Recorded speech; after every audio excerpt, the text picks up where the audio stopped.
All right, hey guys, welcome back. It's been a while since I made a film review. I've been rolling out a few in the past 2 weeks, but I think I took a break, didn't really catch too many films in between.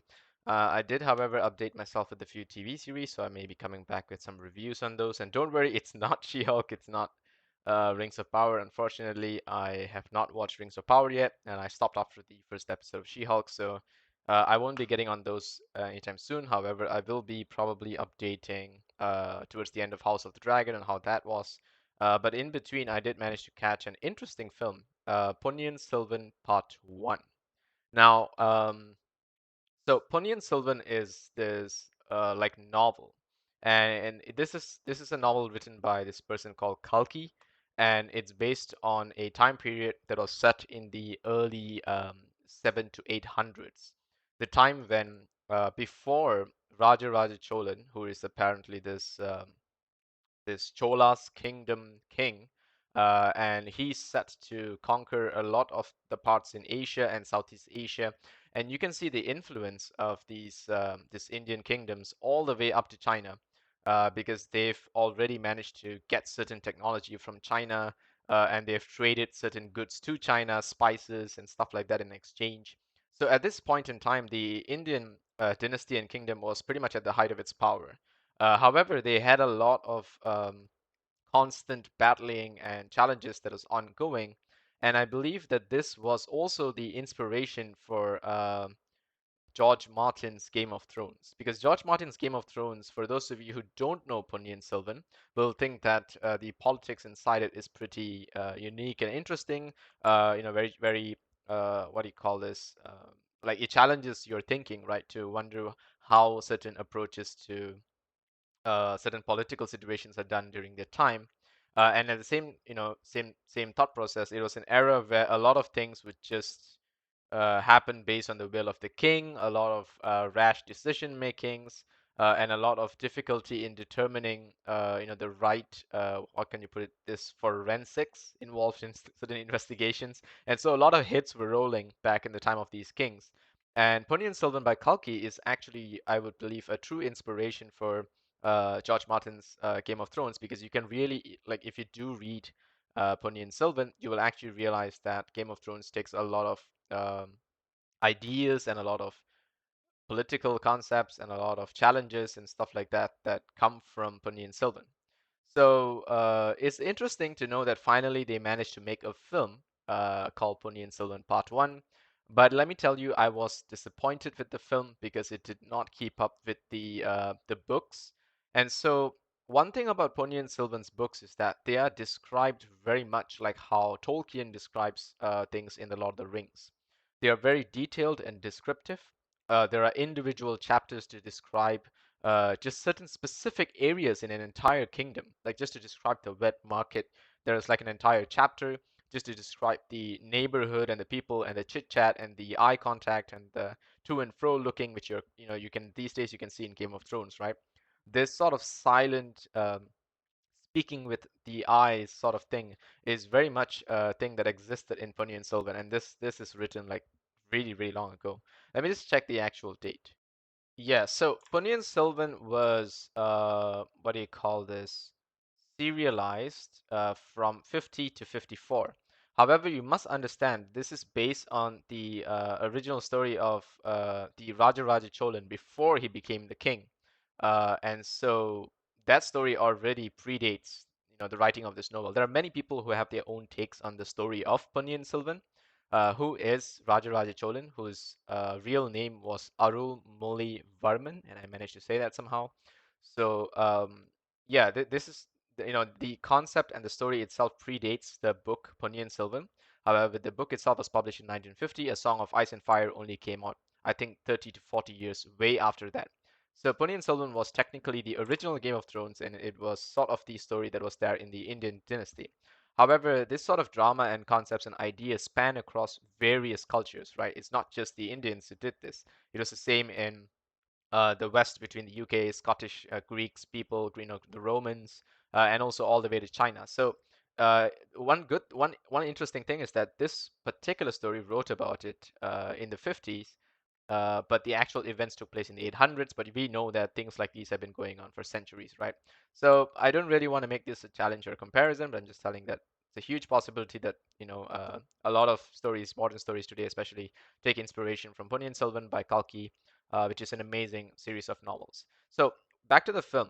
The film starts off with this guy called Vandiyadevan, who is apparently the sort of messenger character who's being informed by the first Chola king, Aditya Karikalan, to travel towards the south. And in his trip to the south, he's supposed to meet up with Aditya's sister, who is the second Chola child, and the third Chola child is King Arulmozhi Varman, who is going to be eventually known as Rajaraja Cholan, who restored the Chola Empire to its prime and conquered not only India, south and north, but also all the way to parts of Thailand, Malaysia, Indonesia, Philippines. They had trips to Philippines, but I don't think they conquered Philippines. But it's mostly Indonesia, Malaysia, what do you call this, India and Thailand and all of these places, all the way up to China, where until today you can find temples and what do you call this, religious establishments that exist because of the aggressiveness of the Chola dynasty in spreading their influence. And I believe this influence is also spread to the far west,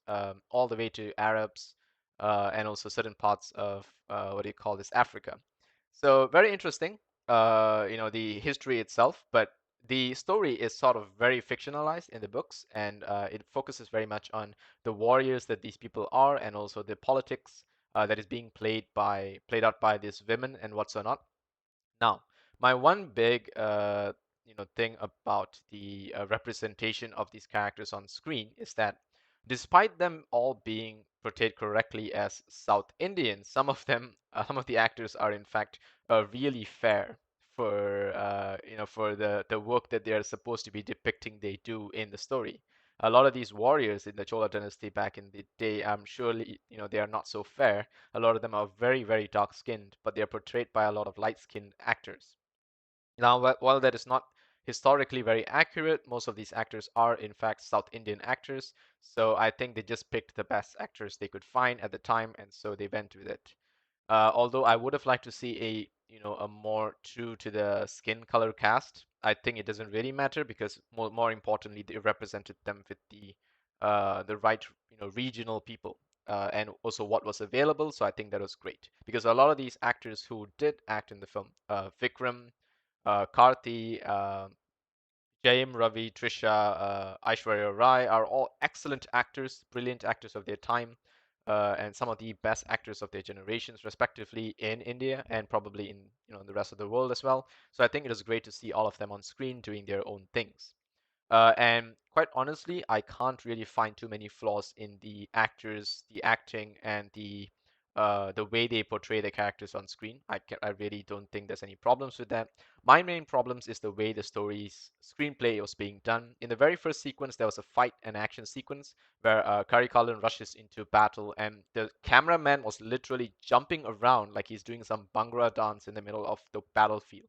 He could not hold the camera still. Still, it was so shaky that I had to question myself while watching the film of whether it's me because like have I not been watching enough action movies to be able to quick enough to capture this? Like, am I growing old or something? And then I realized it wasn't me, and it was just ridiculously shaky. And this thing is often done to cover up poor CGI, and I was worried the moment I saw the first opening battle sequence being so extremely shaky. I was really worried that the rest of it is going to just be poor CGI, and it was true. A lot of the CGI in this film looks like mobile game graphics. A lot of the scenes where the ships are in sea are not even as good as Pirates of the Caribbean, the first film, which I believe was in early 2003, 2004. And so they did a horrible job with the CGI in this film. It was really, really bad throughout. There was no real moments where I could say the CGI was good or exceptional or anything like that. It was really, really bad. And it's really surprising to me considering the budget of the film.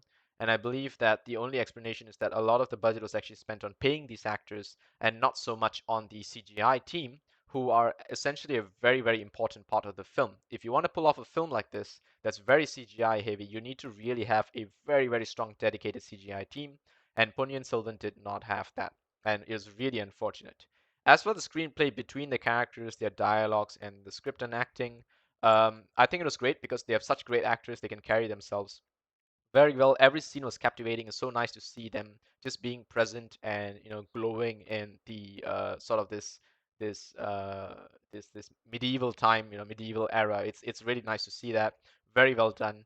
But the book itself are very descriptive, as I said, like how Tolkien describes a lot of the rings. And so having seen seeing that being cut short into this film, which I think crams about two or three to four books, I believe.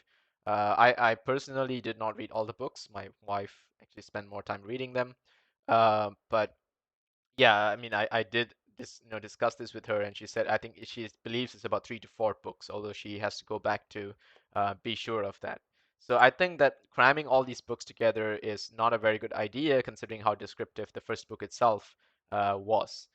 And so I believe there's even a chapter, like a few chapters, just used to describe the beauty of the character that Aishwarya Rai plays in this film.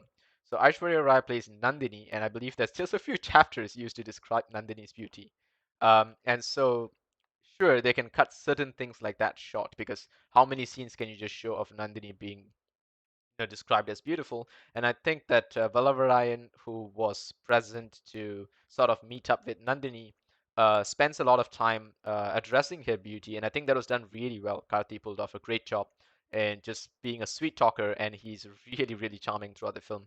And so he does a great job in highlighting to us just how amazing and beautiful Nandini is and how well she's known to be beautiful. And that seems to be a trend throughout the film. And so I think being able to pepper it throughout the film means that you don't need to spend too much time on it.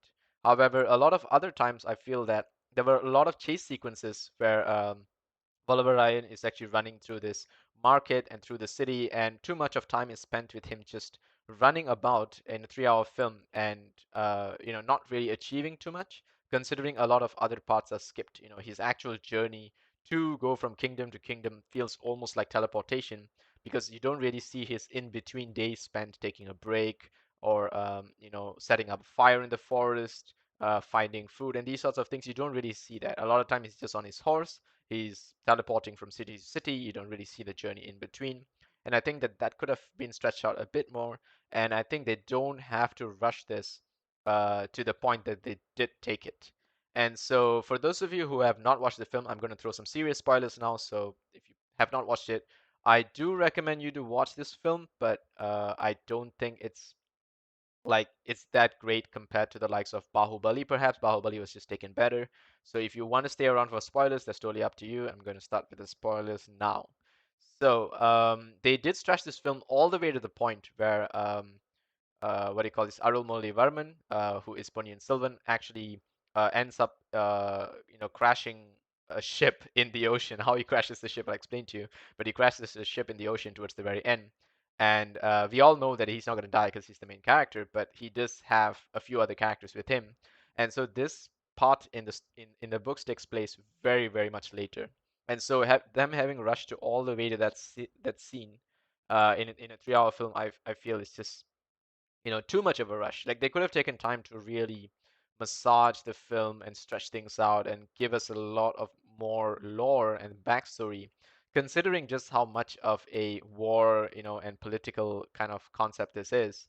It just wasn't directed and done very well, and that's really sad to say, considering Mani Ratnam is in fact a great director. But I think he's really falling off and showing signs of, you know, declining because this is not one of his good films, honestly. And I don't think he made many good films recently. A lot of his glory days are back in the 80s and 90s. And I think recently, showing signs of just, falling off. And I think this is the same case for, what do you call this? What's his name? The music director. Let me just check that. Right, A.R. Rahman. So A.R. Rahman's also not like this is not his best work. A lot of the songs felt very safe and generic. A lot of the drum beats for most of the songs felt very much similar. There's just one or two beats that is extra and less. A lot of the music and the way the musics are put into the scenes didn't really feel very like very appreciative. It wasn't as epic as Bahubali was. I think there's one or two good songs. There's one where they're talking about it's like a sacrifice song. I think it was really well choreographed. And then there was another song where all of a sudden, what do you call this? Vallabharayan is able to learn the dance moves of some random, what do you call this? Like dance crew. He all of a sudden can just join them and dance in front of the princess, and he knows all the dance moves. I know it's totally fourth wall breaking, but Indians love to do this fourth wall thing. And so, yeah, I mean, those were some of the songs, but they sounded too generic, nothing too exciting. And even when I went back home to listen to the songs, I didn't really feel like they were that likable, although I may need more time to warm up to them. But this is my opinion. I don't think this is A.R. Rahman's best work. It is honestly not that good. And so, as for the what do you call this? The screenplay itself, the actors do have a good amount of time to chat with each other, but because the story is not fully fledged out, the world building is not sufficient. We can only appreciate the fact that they managed to get great actors on the screen together. Like, yes, it's nice to see Vikram talking with Karthi, Vikram talking with Trisha, Vikram, these kinds of interactions. It's nice to see them interacting with each other. Jayam Ravi was absolutely sorry, Jairam, not Jayam Ravi. Jairam was absolutely hilarious. He had great scenes. He's always been a very captivating actor, so it's really nice to see him. Sarath Kumar also great. Parthiban was great. Like all the actors are just so strong and so good at doing their own jobs that it's almost reliant on having good actors to just carry the poor screenplay and the poor writing and the poor dialogues. A lot of the dialogues were okay in certain parts, but they were not fledged out enough to tell you the true story of what really happened. That combined with the shaky camera movement, especially there was one scene where Karigalan actually talks about his past, where he had actually loved Nandini, and he ended up in a situation where he eventually had to kill Nandini's lover when Nandini was no longer with him. He rushes into this shack to go and kill the lover, and Nandini tries to beg him to spare his life, but he proceeds to kill him. When he's describing these scenes, it's nice to see the flashbacks of those scenes. But when they come back to Karigal and actually talking about the scenes, the cameraman is just shaking away at Karigal and also shaking away. And so like one of you has to stop shaking for me to see what's happening. And so all these shaky camera movement just to cover up like all these horrible scenes really did not help at all. And that combined with the poor CGI means that it's just not very visually pleasing. As for the scenes that did not use CGI, however, I felt the makeup, considering of course a lot of them were saris and these really ancient looking costumes, I think they were great. I think they were absolutely amazing. I think a lot of these actors rocked those costumes really, really well. Like, of course, they're great looking actors. They look great, right, by themselves. But them, seeing them in these sorts of armor and these sorts of, beautiful saris and whatever, it was really gorgeous, really beautiful. And yeah, it was really nice to see how well the makeup was done throughout the film. It's really unfortunate that the CGI could not keep up with the makeup, and I think that was really the big takeaway that put this film really, really down on my scale. Compared to the likes of Bahubali, Bahubali had some pretty wonky looking CGI, but it was still way, way better than Ponniyin Selvan. And it's been 7 years since Bahubali, the beginning. So even like this opening sequence from Bahubali, you can see a lot of this is actually CGI. It's not real, but a lot of the CGI is done so well you can't really tell the difference. As for Ponniyin Selvan, there are certain moments where you can see like the soldiers are breaching the walls of a kingdom that they're trying to attack. When Karigalan goes to try to conquer another kingdom, and a lot of those scenes have very, very heavy and poor CGI, and you can really see that it looks like a mobile game graphics, and really throws you off all of a sudden from the world building. And that combined with the story that's being cut short is really not helpful.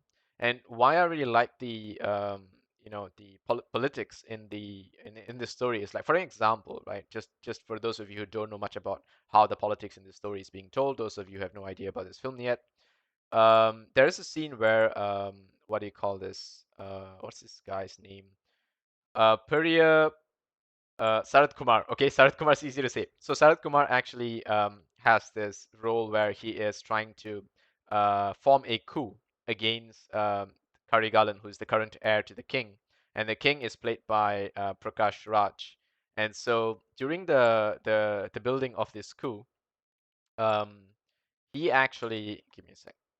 So he actually has this secret meeting with a bunch of ministers in a room.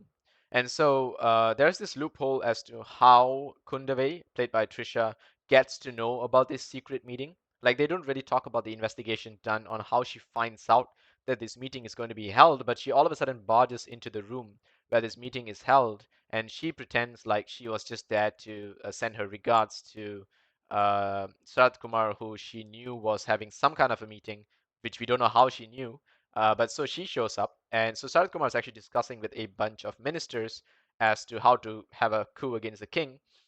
And so Kundavei comes in and ruins their plans by coaxing them, saying that my brothers, Karigalan and Varman, are both in coming to close to the age of being married, and so they are looking for daughters to be married, and so we hope that some of those daughters may be your daughters ministers, because all of you have daughters and they're all viable candidates. And so she completely disrupts their plans by coaxing the ministers to think that they actually have a chance of having one of their daughters be the future princess, and so that ruins the likelihood of a coup happening with Sarat Kumar. And so this plan was absolutely genius, right? And so this is one of the political, sort of ideas that is available in Ponniyin Selvan. And there's so many scenes that they did not carry this through.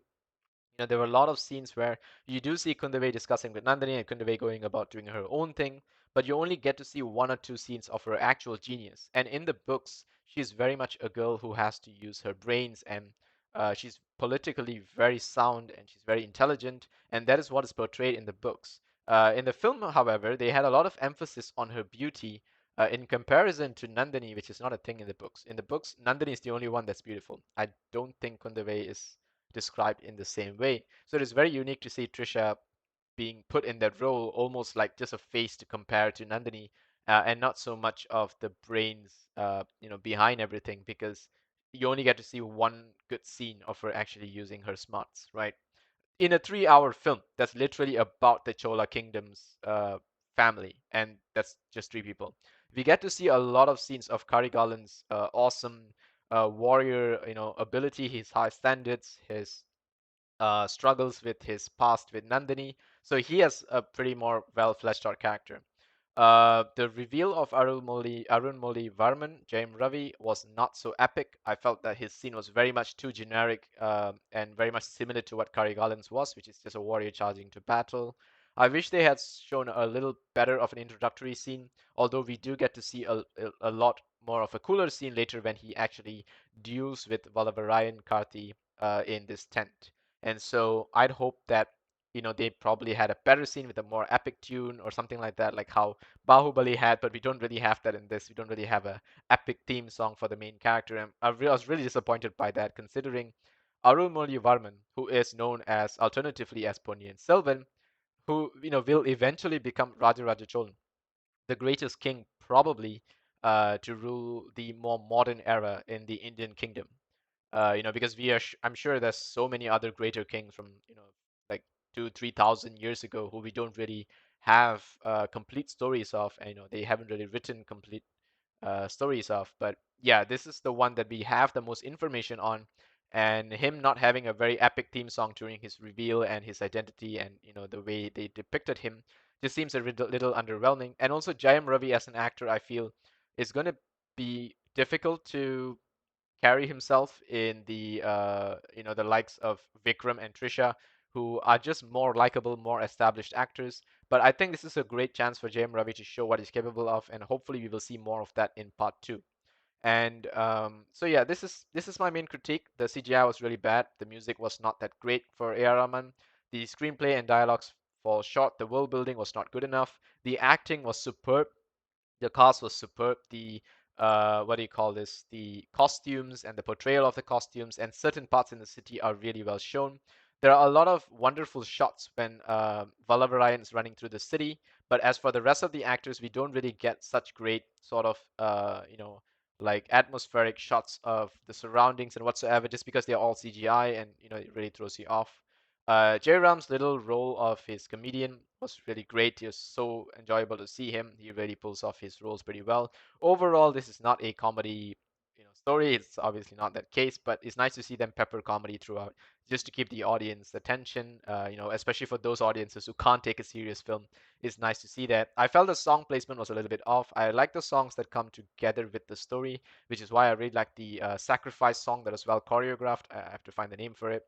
I believe there's also another song do with the kingdom itself, and that was pretty nice. But the in-between songs I felt were just not very well placed.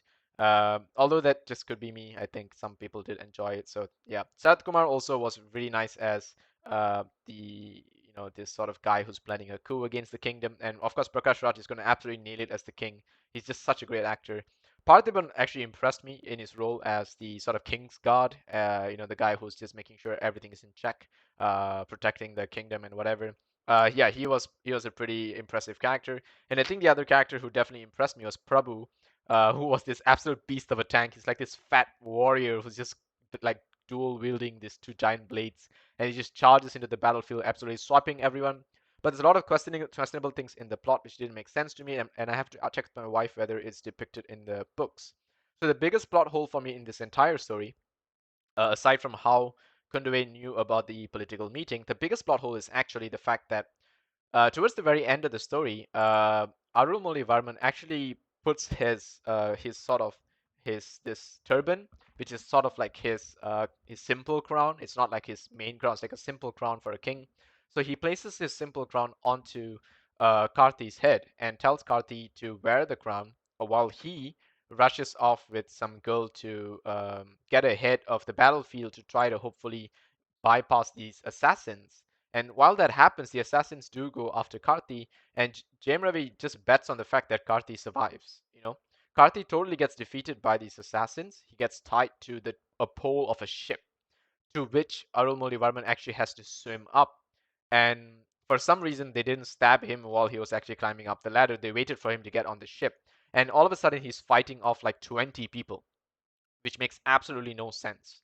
Like, sure, you're Almoli Warman, you're a great king, but fighting off 20 warriors, especially assassins, I think is a bit too much of a stretch. It didn't make any sense for him not to take his warriors with him, considering he had the entire armada with him in Sri Lanka before, he decided to just charge off by himself to save Karthi. He had Prabhu, this giant fat beast with the dual wielding blades. It seemed no reason for him to leave all these great warriors behind and all of a sudden like sort of bypass the assassins to get off by himself, only to have Karthi captured by the assassins and tied to a pole. And for all he knew, Karthi could have just died. And he absolutely did no justice to Karthi's character by sort of betraying him, I would say, by putting his turban on his head and not explaining to him the situation. The only one who made it very obvious to us that Karthi's head is definitely being sought after was a joke that Jairam made where he said, "Careful with your head" to Karthi. But we obviously, as the audience, know that they're going to go after him because their assassins are looking for someone that looks like Arulmozhi Varman, and so when they see the turban on Karthi's head, they would know that it's the prince, and so they went after him. So that's such a huge plot hole for me that it really threw me off because it happened towards the very end of the film, and a very key scene that took place after, which is where Varman goes to the ship to fight off a whole like 2 dozen assassins, and they also managed to set the pillar that Karthi is tied to on fire in the rain. In a storm, they managed to set it on fire, which makes absolutely no sense. Like to set a pillar on fire, it has to first of all be absolutely lathered in like really, really strong oil. And also the rain would eventually put it off. It's not gonna burn to the point that the pillar breaks apart. They could have just used the storm's lightning or something to do that. So I don't know. It's really strange decision making to the very end. Really threw me off. For me, I'm going to rate this film a 5 out of 10 because of the amazing actors. It's so nice to see things like that. I would like to be strict with it and give it a 4 just because I feel that the standards of films like these have already been set with The Lord of the Rings and Bahubali. Personally, for me, it's going to be a 5, but I'm honestly going to have to rate this as a 4 as a film because I have to be honest, it's not about what I like, but it's about the fact that this is not that great of a film and probably won't be a film that will be used as an example for other films. Bahubali, the beginning, was a great example. Bahubali 2 was an even better example of an absolutely epic film. And this is, I think, the by far the better film that has been made from India regarding, some sort of a medieval epic. And I think they can definitely, pull this off again if they use the right CGI technology and the right cast and all of that. They definitely had the cast down guys. They definitely had the director and the music director and all that, but I think it was poor performance from the director and the music director, and really a really poor investment in the CGI team.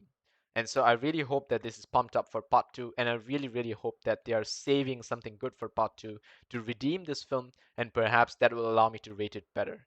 Now, a lot of people did seem to enjoy this film, as you can see, 8.6 out of 20,000 people, but you must understand this is a very small population compared to a lot of other films out there, and compared to the likes of those who watched Bahubali and Bahubali 2, which is 100,000 people who have already rated it, which means at least 10 million people have watched this, right? So let me just look for Bahubali 2. There we go, the conclusion. And so the conclusion actually has a slightly higher rating here with 100,000, what do you call this, ratings, which is less. For me, it's a 7. I honestly think this is a really, really well-made film. Definitely better than the first one, and definitely stands up to the likes of even The Lord of the Rings. But Ponniyin Selvan, I felt was really underwhelming. I hope the second film comes back to really, push this up. And yeah, this has been a really long review only because I really like this story from Kalki, and I knew so much about it before the film even came out. So I didn't really have high expectations based on the books, but I had the expectations that they should at least try their best to follow the books, which by cramming it into a single film, they were not able to achieve. Because of the poor screenplay, and the poor CGI did not help, and the short, cut short dialogues and scenes and all of world building and stuff like that did really did not do this story justice. Music was underwhelming for me, and I think that the cameraman really needs to stop dancing and actually stand in a corner and just take the damn shot. And if they're really covering up for the poor CGI with a shaky cameraman, that means they've already failed from the get-go. So yeah, that's my rating for this film. Do let me know what are your thoughts in the comments if you have watched this film. If you have not, I suggest you can wait to catch it later because honestly, it's a very simple story, not too much. There are not too many spoilers for you to be concerned about, despite this being a nearly 3-hour film. But yeah, you're much better off reading the books.